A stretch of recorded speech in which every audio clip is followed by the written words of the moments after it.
Okay, looks like we're all set. I will turn off my video and let you go.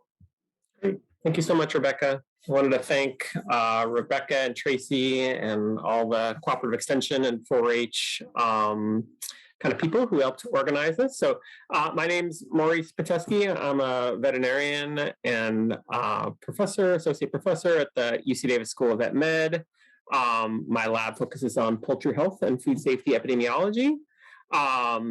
Feel free to chime in if you don't hear me or use the chat box. I'll try to answer your questions while I'm talking, but I can also answer them after. And, you know, the most important part about these discussions from my perspective is that now we know each other. You know my email address. You can track me down. You can email me. You can call me in my lab. You guys pay my salary, so I'm a employee at the University of California. So you guys should have 100% access to me. If I don't know the answer, we've got some amazing resources throughout the state, and I'll show you some of those. And I apologize if you've been on the previous calls and you've heard this already, but I just want to make sure that people realize all the great resources that we have in California and beyond. So today's topic's nutrition, as you guys see, and you can see my cell phone numbers down there. So I, as my kids and wife will attest to, I can talk about chickens forever or poultry forever. So as you have questions, deep thoughts, not so deep thoughts, feel free to reach out to me. That's part of my job. This is part of a 4-H Zoom series. This is session 3 in a 4 session kind of series that we created. As Rebecca was alluding to, the first, all these sessions are recorded and then we edit them and then post them on our YouTube channel, which I'll show in a second. And you can see our next talk is April 9th, and we're talking about disease, predators, and prevention of diseases and predators. That's a big talk. So just like all these talks, nutrition's a big topic. So we'll go over the big picture kind of concepts here. And then as you inevitably have more questions, like I said, we know each other now, so you can reach out to me. If you have other topics you'd like addressed, feel free to reach out to myself, Rebecca, any of your other cooperative extension 4-H type folks, and I'm sure we can fold those into another series that hopefully we'll do after this. So I'd like to kind of keep this pace up every year, if this is okay. So it's basically a talk every 2 months or so. And we'll just do them in these series of 4. So we have some flexibility on topics after those 4 are done. So if people like that, great. We have a lot of other great poultry resources. So as topics come up that I'm not an expert in, I can certainly reach out to our large bullpen of experts. I'm excited about kind of hearing what you guys want to hear about, and I'll facilitate that in any way that I can. We do have this UC Davis Vet Med Poultry University YouTube channel. If you haven't subscribed, you can or not. We have these 4-H videos that you can share with other folks and they can watch them. That's the great part about YouTube, is everyone probably knows. I think YouTube is the most visited website on the planet. It makes sense that we should probably be participating in there from an extension perspective. And then below that, we have this other series that I film called The Sitch. And it's these kind of 3 to 6 minute videos on different topics. And feel free if there's a topic that's not covered there. I try to put one out a month or so. The graphic design and stuff like that usually takes a little longer. So I'm trying to kind of expedite that a little more, but it does take some time. So, but hopefully there's some useful information there too, if you don't want to hear the whole hour, for example, on nutrition. But these 4-H ones we'll keep on editing and posting also on here. So resources, we have an app, Backyard Poultry Central. You can get this on Android phones, not on Mac, not on iOS or Apple. That's, from a coding perspective, another project, and we just haven't gotten to that yet. Apps are very useful, and we're trying to develop an app for backyard poultry and livestock owners that can be used in emergency situations, because when we have a fire or floods or something like that, the internet is obviously probably not going to be very stable. And apps, we can, without going into all the details, apps, if you build them correctly, a lot of the information, emergency meeting points, go bag type instructions, that can be integrated into the app that you can use offline. Pay attention, as we start developing that app, we'd like to have that ready for, unfortunately, future fire type events, and give people, as they can periodically connect to the internet, the app can give advice on maybe locations for animals to be rescued, or things like that. We're really trying to move into apps. It takes a lot of work. It's not like a website. It's much different, and it takes a lot of coding knowledge and experience. And we're slowly moving into that space. But here's one of our apps. And then we're creating other apps related to disease and things like that, and trying to improve biosecurity and behavior. And apps seem to have a little better participatory kind of component to them, where we can actually influence behavior a little better and nudge people toward doing the things that we want them to do, so we don't have the animal equivalent of pandemics. There's been a lot of avian influenza going around in Indiana, Kentucky, and along the East Coast right now, highly pathogenic avian influenza, and we don't want that in North America or in California. I mentioned our video series, The Sitch, and then we've got this pamphlet that you can download and or view digitally when you go onto our website. If you type in UC Davis and poultry, you can find this pamphlet. It's about a 40-page pamphlet at this point, and if you like puns and little puzzles and things like that, we put a lot of those in there too.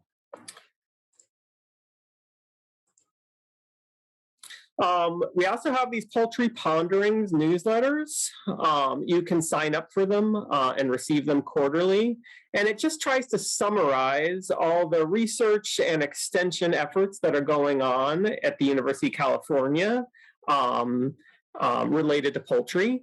So you can see here's an article about a new mobile coop that we constructed, and we actually built this.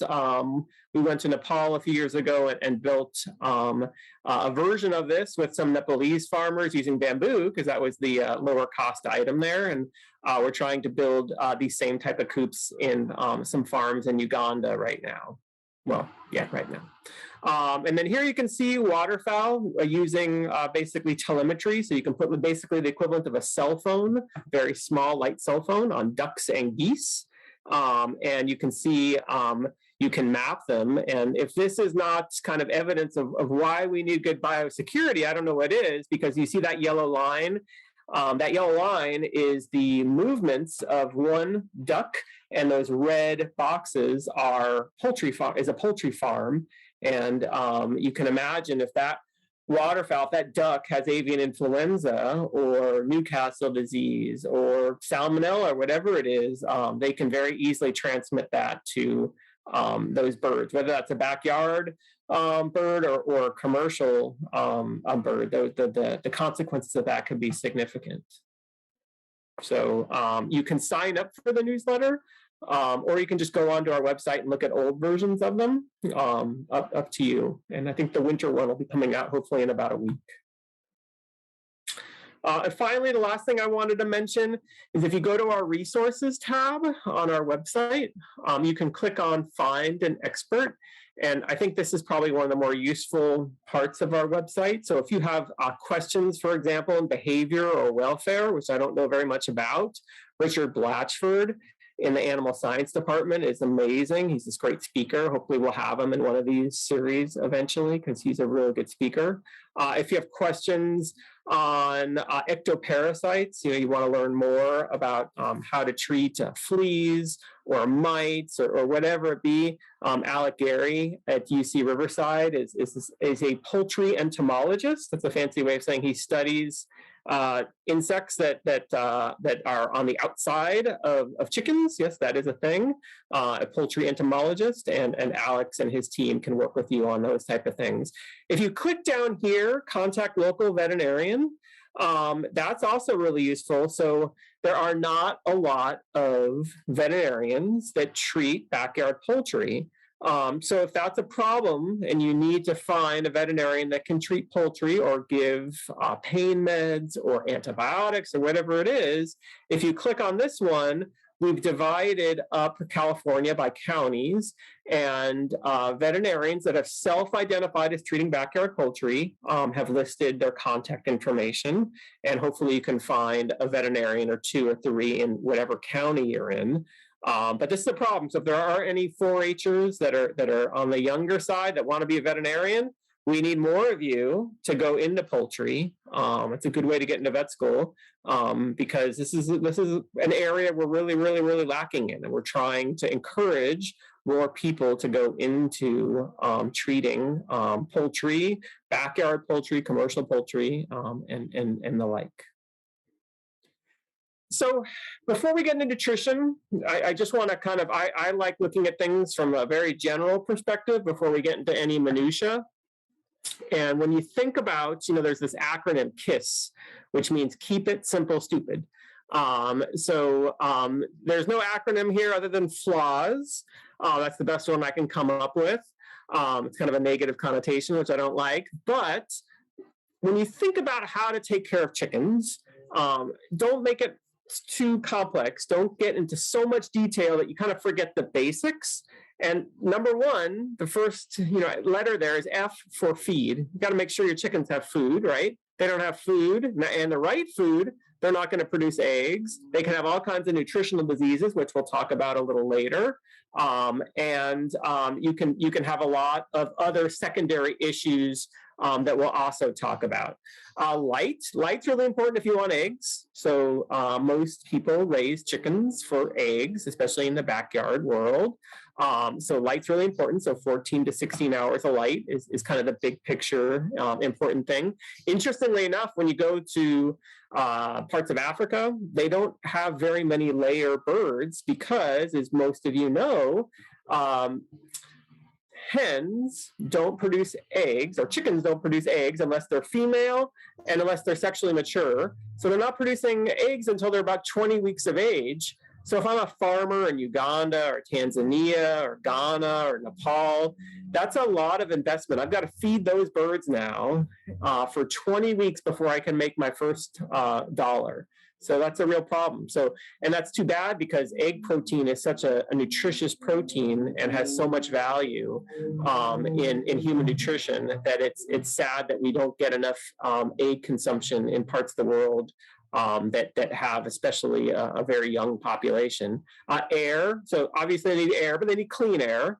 Water is super important for feed, and water is part of nutrition. So I think it's one of those things we always forget, to have clean water, right? We talk about the basics. Chickens will not eat if they don't have water. And in general, they drink twice as much as they eat. So if an average laying hen eats about a 1/4 cup of feed, that means they're going to drink about 1/2 cup of feed, 1/2 cup of water a day. So they'll eat about a 1/4 cup of the ration a day, and they'll drink about a 1/2 cup of water a day. But if they don't have enough water, they won't eat that 1/4 cup. If they don't have that 1/4 cup, they're not getting the 4.5 to 5.5 grams of calcium they need in order to lay an egg. And inevitably, when you get these soft-shelled eggs and things like that, one of the first things you start thinking about is, are they getting enough? I go all the way to the back. I'm like, are they getting enough water? If they're not getting enough water, then they're not going to get enough calcium because they're not eating enough feed, if that makes sense. Space. So space is really important. We'll talk about that. I think we talked about that a little in our husbandry kind of lectures, and sanitation, right? You got to have a clean environment. So why is poultry nutrition important? If I was talking to commercial producers, that have to make money. That's part of they have a business. If they don't make money, then they don't have a business at all. Feed accounts for about 70% of the operating cost of raising a poultry flock. So if you're a poultry farmer, feed is so important because you want to be efficient, right? You don't want to spend money on poultry feed and not get eggs out of it. This is your major operating cost.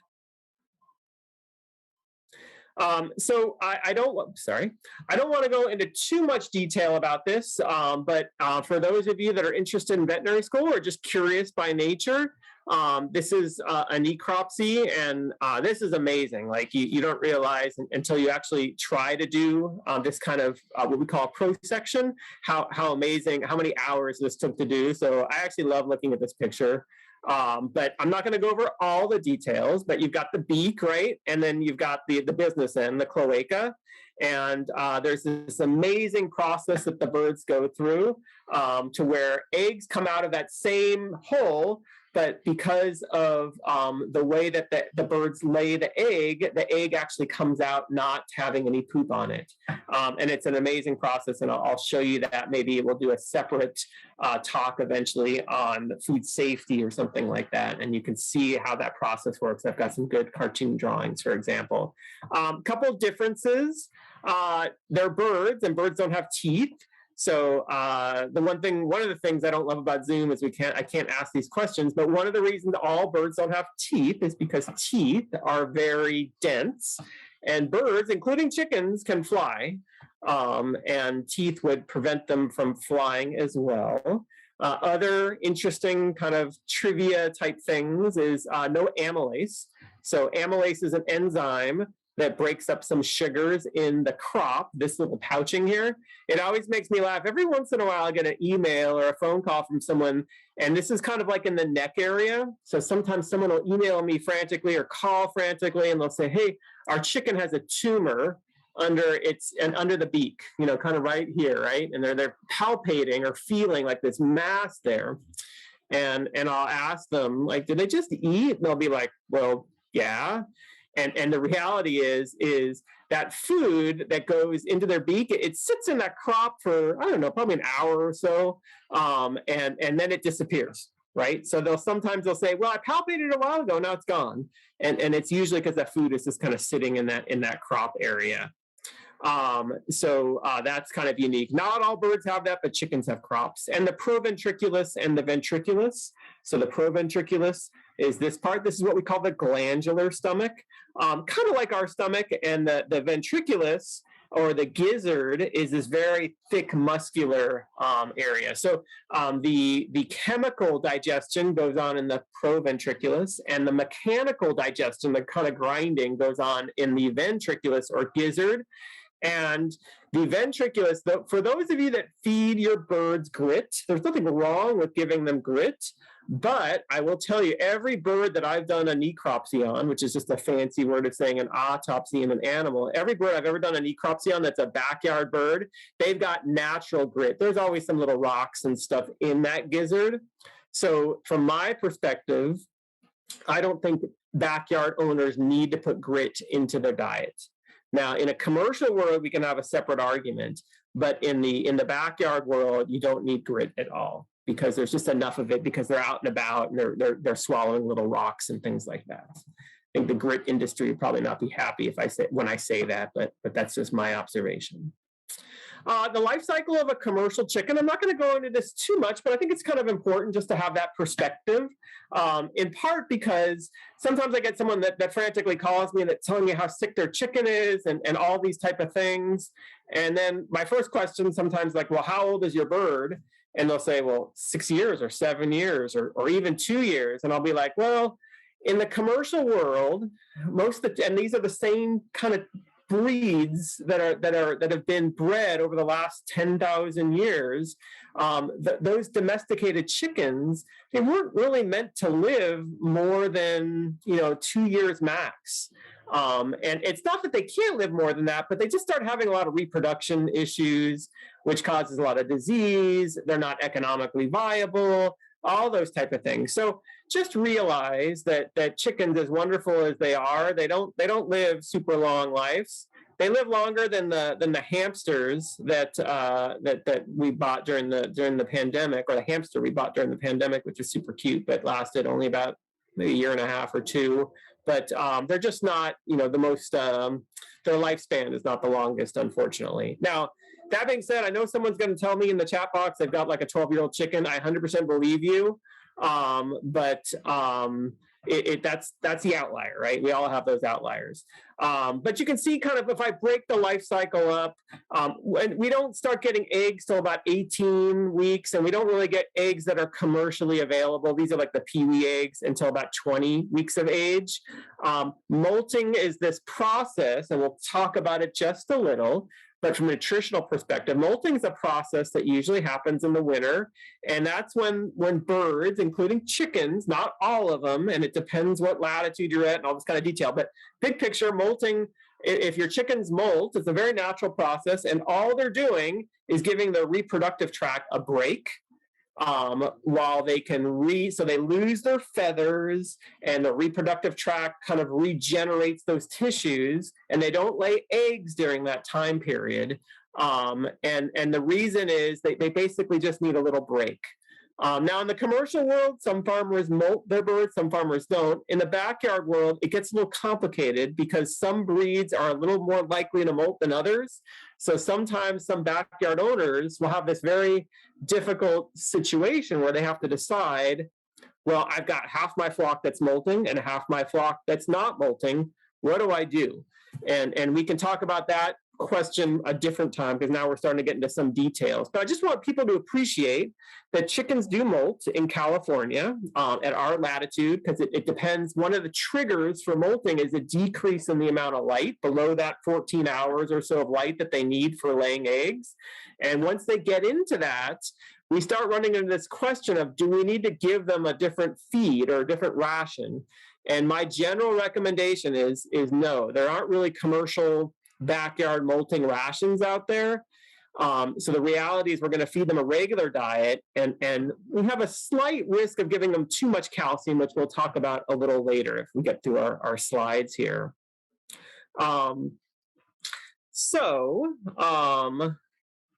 Yeah, there's a lot of different rations in the commercial world, and I just want people to appreciate what the commercial folks are doing. The most expensive part of a ration is protein.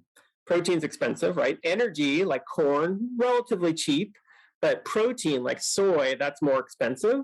So the goal is when they're chicks, you want to give them a high protein diet, 22, 23, 24% protein. And then as they get older, you want to reduce the protein and give them more energy. So protein starts high and goes down to 20%-ish or so, and energy starts low and goes up, right? When they produce eggs, we want tons of energy. They don't need as much protein though. And that's what these farmers are trying to do. They're just trying to give them just enough protein where they don't have any problems. So a couple questions that typically I'm going to kind of ask this. We're going to kind of ask a bunch of questions. Is the timeline saying that a hen, I'm going to answer one question. Is the timeline saying that a hen needs 4 to 6 weeks post-molt before laying again? No, it's not saying that. That's more for testing for salmonella in the commercial world. It really depends how long different hens molt for, and some of that's based on light, some of that's based on genetics. So there's a little variability there. So differences in beaked trim versus non-beaked trim birds. So in the commercial world, organic or conventional, all beaks are trimmed or treated is the term that's used. So the reason they're trimmed is from a welfare perspective. It's not considered inhumane. It's not considered inorganic or anything like that. Now, in the backyard world and in pastured poultry, for the most part, we do not trim beaks. And that's because they eat off the ground, and it would be very hard for them to eat off the ground and eat those insects and get all those rocks and munch on grass and things like that if they had trimmed beaks. You do have to worry a little about just a little about welfare, because when they have their beaks, they can be a little more aggressive. If they end up being more aggressive to each other, they can actually hurt each other a little more. And we could talk about that in a future lecture. Someone was asking the question, what's a good amount of protein to feed a laying hen? I think it's around 20%, but where I want people to be careful is if you feed your own ration, protein is the most important part is not necessarily the percentage of protein, but the digestibility of the protein. So some people are always saying, well, I'll just give 20% of that quarter cup. I'll make it whatever protein I have in my kitchen. It's not that easy because now you're messing with different amino acid levels. And there's these two amino acids, methionine and lysine, which are very important for egg production and immune health. And if those aren't in the right proportions and the right amounts, you're going to run into trouble. And that's why it's really important to stick with the commercial rations. To give or not to give grit, we talked about that, but these are some of the very common questions I get. How much should I feed a chicken and how often? You should always feed your chicken. You should want to give them basically free choice feed. So that's important. If you start taking feed away, sometimes that can increase some of the aggressiveness toward each other. Do all bugs have protein is one question. So yes, all bugs do have protein. And actually, we've done a lot of work with black soldier fly larvae that we have some papers on if people send me some emails. But insects are a great source of protein and they displace some of the costs of feed. So I think there's some environmental and economic advantages potentially to small amounts of insects in their diet, whatever basically they're getting from the environment.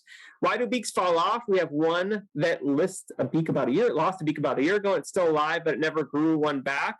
I think they probably fall off just from normal kind of horsing around type things. They don't grow back, unfortunately.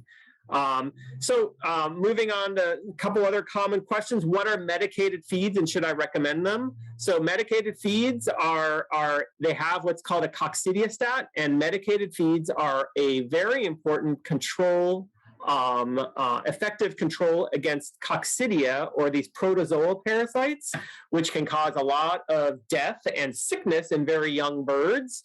So the starter feeds, you have two choices in your starter feed. One is medicated feed and one is non-medicated or organic feed. And I think sometimes people get confused when they see medicated feed, they automatically jump to, oh, that's antibiotics. I don't want antibiotics. And the reality is that these coccidiostats are not antibiotics. They're in a different class of drug.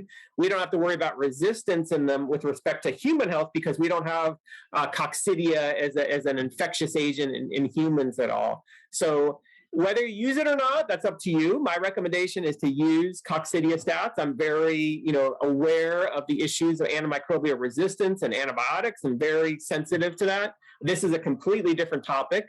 So my recommendation is to use medicated feeds to control for coccidiostats so you have healthy chickens.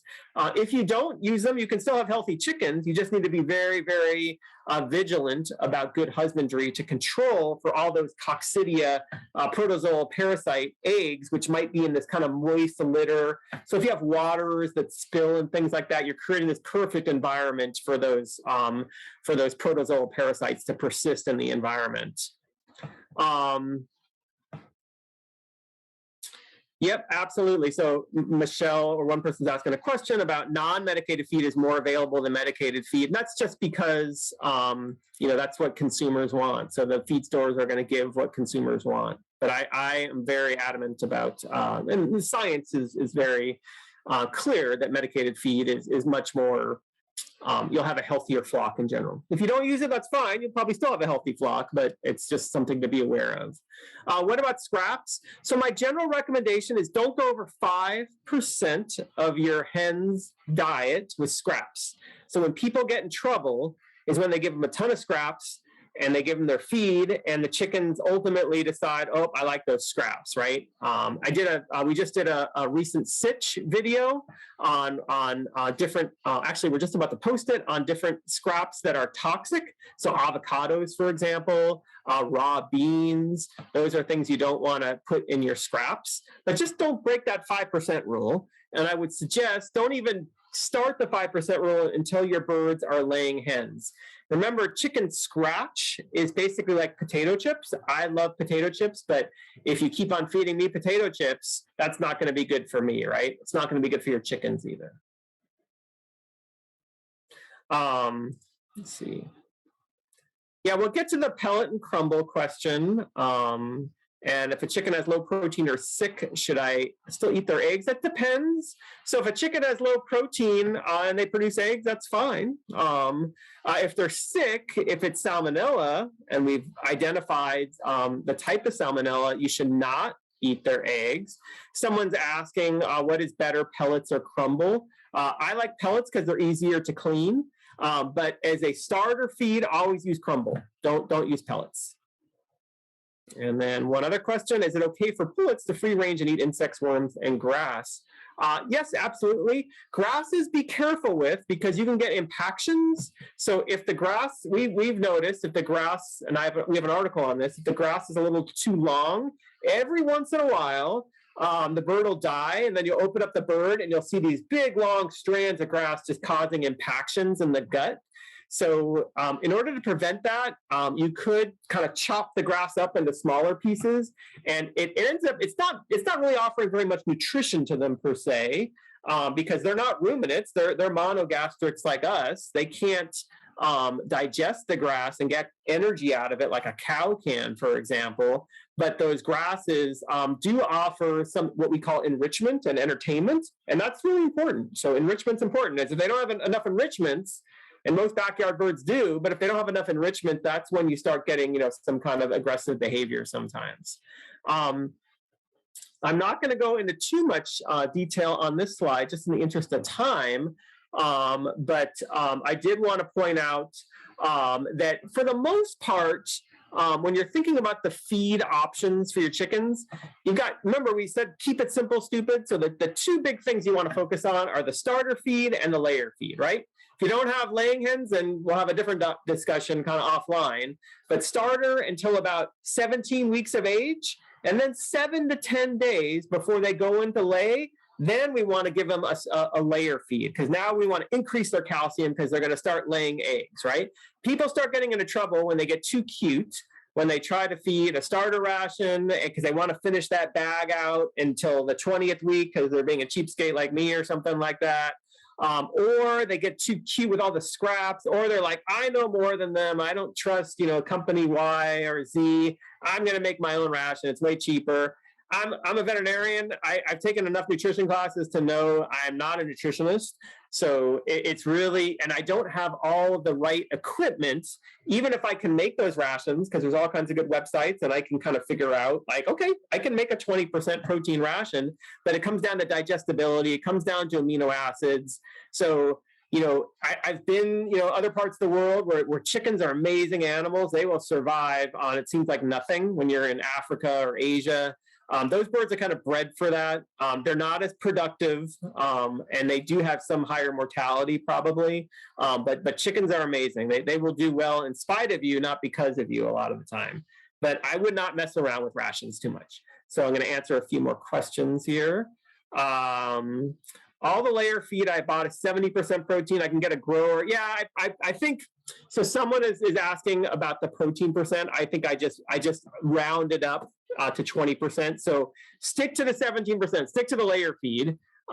If for some reason we started seeing like some of the scales on their ankle, on their hock, if those start kind of peel off, and you can see like little kind of reddened areas, there's a few signs you can see if the protein content is low. But yeah, stick with what the commercial ration is, 17%.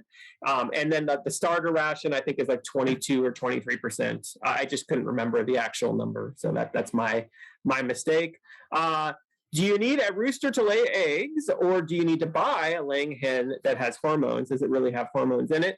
So hormones are a whole illegal thing. You can't use them. Chipotle will always say there's no hormones in their chicken, and that's true for every chicken, right? So it's just their marketing, folks. You do not need a rooster to lay eggs. You need a rooster, as we all know, if we want our eggs to be hatching eggs. So if we want little chicks, then we need a rooster, and we can talk about that a different time in a different lecture. Yeah, a laying hen will lay an egg every 25 hours if you give them the right amount of light, and they have the right, and they're sexually mature, and you give them the right ration. Is feeding mealworms okay? Yes, just don't break that 5% rule. So no more than 5% of that quarter cup of layer ration should be mealworms or anything. Like a total, don't go above that cap would be my recommendation. We have ducks. There's a question here. We have ducks and chickens, and they freely eat the food for each other, laying, feed, and all flock. Should we be supplementing anything else? I don't know. I would have to see what the duck ration looks like and see how close it is to the laying ration. I don't know a ton about ducks, to be perfectly honest, but I'd have to look at that. I'd have to look at that ration and compare the two, and probably talk to a nutritionist about it and see what they think. Here's another question. We feed our chickens 2 to 3 times a week, only corn and old food scraps, and they're fine their own food like bugs, and they are still alive. Is that okay? So I always get this question where people say, well, Dr. Pitesky said this, but my chickens are doing awesome. And I completely agree. Both things can be true, right? The science would suggest that this is the best ration for your chickens, and your chickens might just be like, just have great genetics, all those things.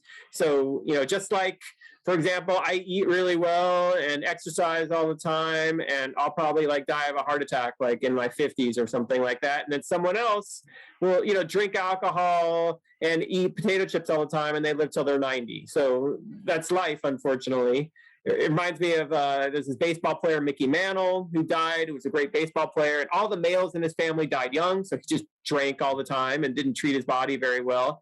And then, as luck would have it, he survived into his 70s or 80s, and he had this funny quote where he said, if I had known I was going to live so long, I would have taken better care of myself.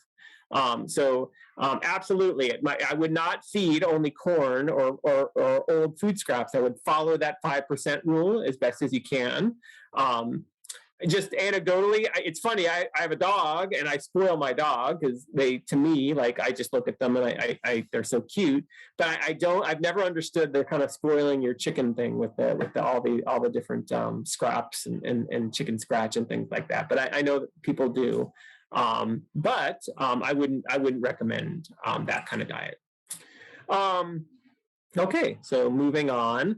So I'm going to go over some very common problems, and I'm going to give you what the nutrition, how that might be or might not be related to nutrition.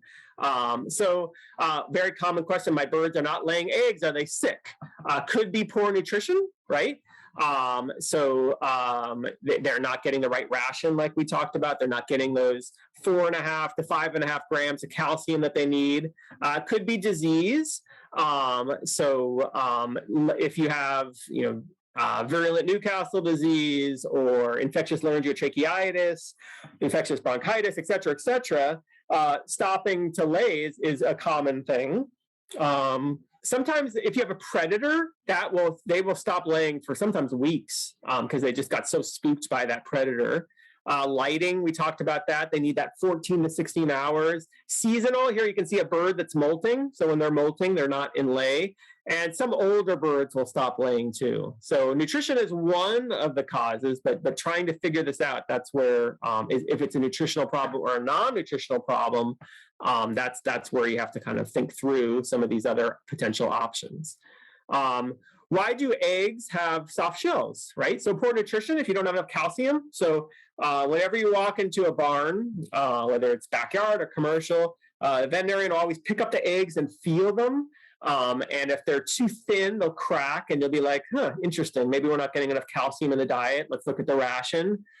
Could be disease. So there's a disease called infectious bronchitis, which interestingly enough is the chicken coronavirus. Causes a lot of problems. The vaccines are actually really bad for the most part, interestingly enough. The infectious bronchitis virus, it'll cause the eggs to be kind of roughened. So they're almost leathery when you feel them. So if you walk into a barn and you have some coughing and sneezing and the eggs are a little rough and egg production's gone down a little, you're like, oh, that's probably infectious bronchitis. As hens age, the eggs also become a little softer. Or the end of a lay cycle, basically before a molt, they can also become a little softer. They are free range, so I'm looking. Yeah, so one of my chickens is six years old, I'm assuming, and she has not laid an egg in 2 years. And yesterday she laid an egg. Should we eat it? Sure. I don't see why not, as long as you cook it. But that's really interesting. One of my chickens is eating the eggs. How do I stop this? So the reason chickens will eat eggs sometimes is poor nutrition. They're craving protein, right? You didn't meet their protein demand, or behavior. So if you keep on leaving eggs out, chickens are smart. They'll play with it, and eventually they'll open it up and they'll be like, "Oh, that's delicious. I love that stuff." And they will figure out, and that the next time someone leaves an egg there, they're gonna like, "I'm gonna open that thing up too." And dealing with this is really difficult. Treatments remove the eggs often. You should do that no matter what. Once a day, you should remove all the eggs. You can use these roll-away nest boxes where the hens don't have access to the eggs. And then you can't put these alternative eggs in there, golf balls, wooden eggs, and they'll peck at them, and they won't realize it. You can identify the troublemaker. Sometimes they'll just have yolk all over their face, so you can kind of separate them out if you want. But the biggest thing, give them good nutrition. And make sure you remove the eggs often, and then that usually solves the problem. But you don't want to solve the problem after the problem started, because it gets a little harder. They like these runny egg yolks just like a lot of us do. My chicken is egg bound. What can I do? So this is when the egg is stuck in kind of that pelvic canal. So that can happen for all kinds of reasons. It usually happens because they're just older. As they get older, the eggs get a little bigger. And you start having all these reproductive issues. You get those thin-shelled issues. If that egg cracks in there, that's an emergency. They're dead, basically, at that point, unfortunately, because now you've got this very nice, thick media, and all the E. coli and bacteria just start growing, and it's not a good way for them to go. But there can be some nutritional issues. Could be a lack of calcium or protein, and some vitamins. But if you have this, unfortunately, there's a few things you can do. You can try to use some lube and gently try to extract it without puncturing it. You can take them to a vet hospital. So there are veterinarians that'll do all kinds of, they can sedate the chicken, and several $1,000s later, hopefully they've taken the whole egg out, the shell pieces and things like that. But the problem is they age. This is going to happen over and over again. So this is one of the reasons we typically don't have older hens in the commercial world. My chicken is egg bound, so what can I do? Oh, this is there is this. You can kind of put them in a warm water bath and see if that helps kind of help the egg kind of get out. Sometimes hens get a little stressed sometimes in these environments too, so you might be doing a little worse. There's this drug oxytocin, which some veterinarians try because it kind of helps loosen some of the muscles around there, but I don't think we have a lot of good data on that, unfortunately. We know it works in cows that are having difficulty birthing and things like that, and in humans it gets used, as a lot of the parents out there probably know. These kind of surgical management approaches are very expensive and challenging. Nothing I know how to do. You'd have to go to a very special bird veterinarian for that. So how long do eggs last? Do you have to refrigerate them? Yes, you have to refrigerate them. They'll last longer if you refrigerate them. In most of the world, they don't refrigerate them. So make sure you cook them. That would be my say. Will they die if an egg gets stuck? Yes. So that egg bound issue is an emergency, unfortunately. One of my birds is pecking the others. How do I stop this? So that can be a nutrition problem too, because if they don't have enough protein, feathers are very, very high in protein. So the birds kind of innately know that, and they will start attacking each other kind of from the rear end. That's one of the ways you can tell this kind of pecking from molting. Molting, they'll lose their feathers on their neck and they're kind of on their back. From aggression, they'll usually lose the feathers kind of in the back and on their, and usually in the kind of rear end and kind of some of the back sometimes. So proper nutrition is really important. If you see that, then they're craving protein, so probably increase their protein diet. Could be a digestibility issue. You could say, I'm giving them 22% protein, but it could be that digestibility issue we talked about earlier. Introduce birds. So if you have new birds that you're trying to introduce in your flock, the thought is trying to introduce them at night when everyone's sleeping, and then in the morning there's a little less potential for aggression, but it's really important to kind of keep an eye on those things because you can still have some aggressive activity there. So just want to talk about a few nutritional diseases in the kind of 9 minutes that we have. So here's a comment. We got 2 new chickens, Polish, and my, I think it's a Buff Orpington. They plucked all their head feathers off. It was awful. I had to take them back. They were going to kill them. Yeah, I know. It's very challenging when you have these kind of aggressive issues, and those are hard things to deal with. I sympathize. So I want to point out, so this is our diagnostic lab, all the different causes of death or mortality in backyard chickens in over about a 10-year period of time in the early 2000s. It's probably not that different now, even though this research is a good decade old. So when you look at nutritional diseases, there's not very many of them. So the big things that are going to kill your chicken are Maurice disease, viral, E. coli, bacteria, and coccidia parasites. But nutrition has a spot in there, and toxic has a spot in there, which we'll talk about briefly, and metabolic has a spot in there, which we'll talk about briefly. Couple diseases. So if you looked at that nutrition category, the big ones you'd find are rickets and vitamin E. So just very briefly, rickets is a deficiency of vitamin D, phosphorus, or an imbalance between calcium and phosphorus. So it's usually, this is 100% kind of nutritional disease, and you'll see the bones and the beak become very pliable, and you'll see, that kind of deformation of their feet, for example. The treatment is vitamin D3 and calcium carbonate, but this is reason number 101 why you just want to kind of keep the normal ration, the commercial ration, kind of going.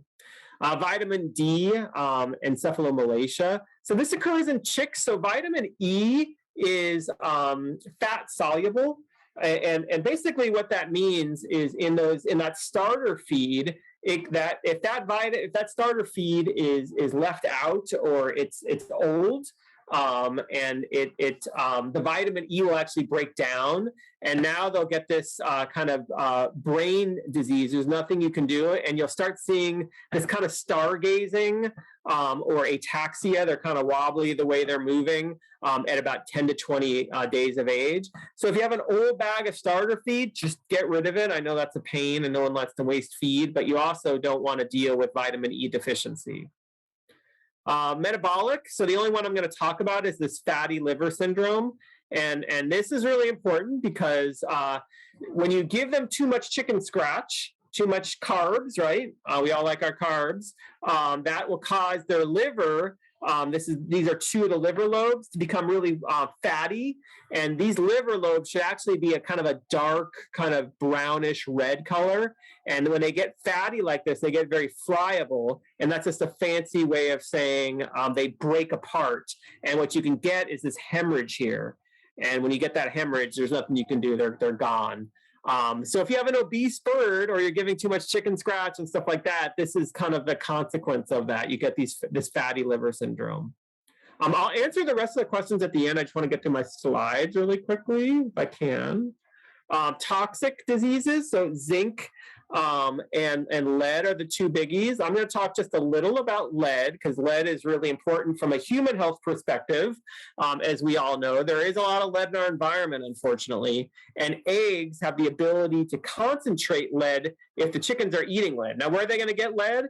2 main areas: old chipped paint. So before 1973, house paints, among other things, had lead in them.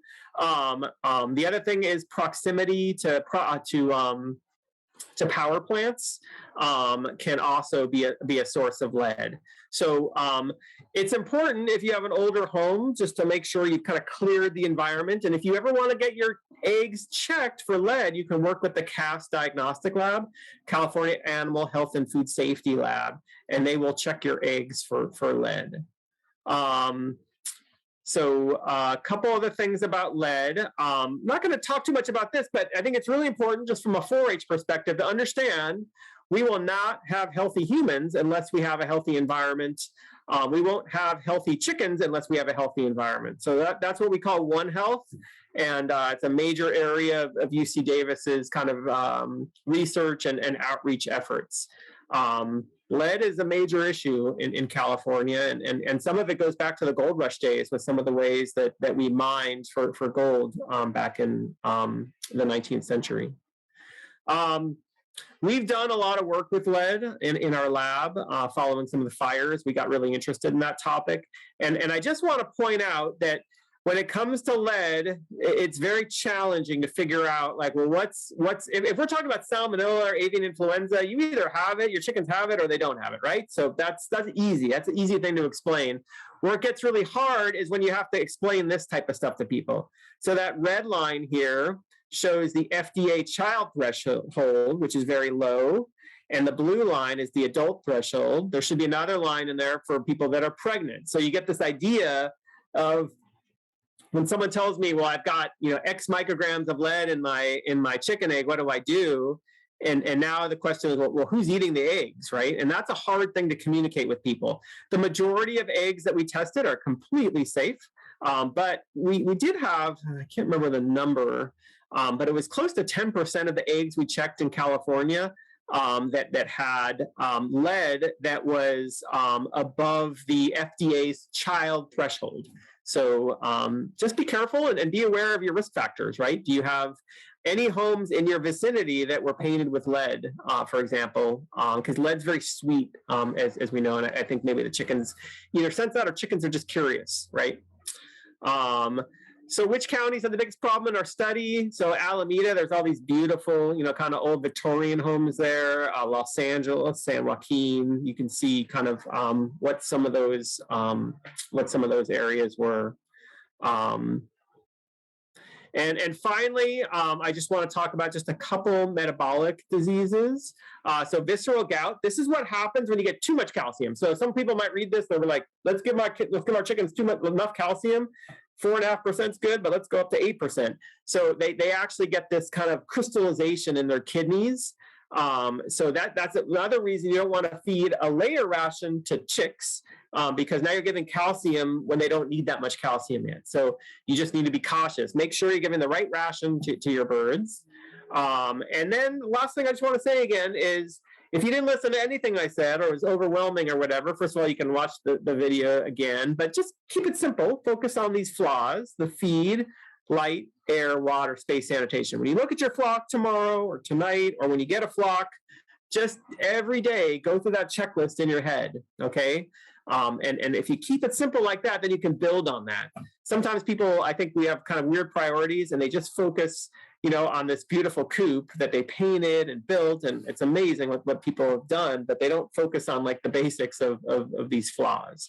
So with that, I'll go through these questions, and I apologize for going over a few minutes.